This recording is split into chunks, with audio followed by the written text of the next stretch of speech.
My question is, how did the Indian Army know that the Pahalgam attack was carried out by Pakistan only?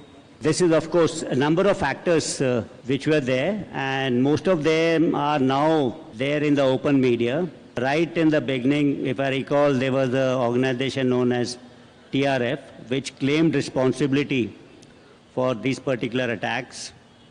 TRF was closely linked to LET in the past, and when probably they saw the scale of the attack, they immediately withdrew that particular claim. But in the digital era, whatever imprint you leave in the digital domain will remain forever. So we are able to trace back that these activities, who had uploaded the responsibility, and then who had deleted those acts and disclaimers, etc., that were all done. Number of, if you remember, one of the targets which we hit, that was in Punjab, known as Sarjal village.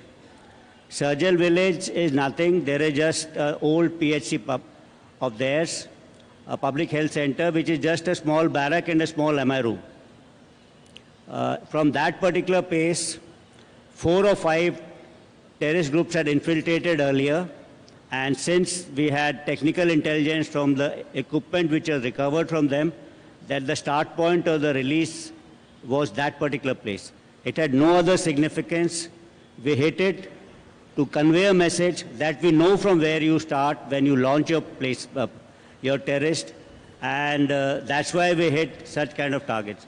So we had some kind of concrete evidence that there was complicity of people residing across the border in these particular attacks.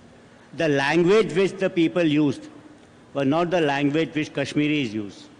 It was the language which is spoken by people in Pakistan. So there are a number of such kind of evidence which led us to the conclusion that these attacks were done by people from across the borders. And there could be more evidence of this with intelligence agencies. So that's all I had to tell you about this. What were the difficulties and living conditions that the army faced during the war? This particular war was slightly different from the wars we have fought earlier. In some manner, we have described it as non-contact warfare. You know, some of the times we were striking quite deep and the depth of Pakistan. The range of weapons which we used was very, very long. We saw our adversary only through the help of satellite images or electronic intelligence or signal intelligence. We did not see them face to face.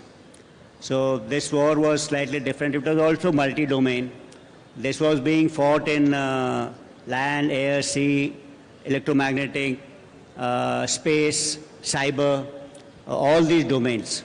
So these were the kind of challenges which the soldiers faced to adapt to this kind of warfare.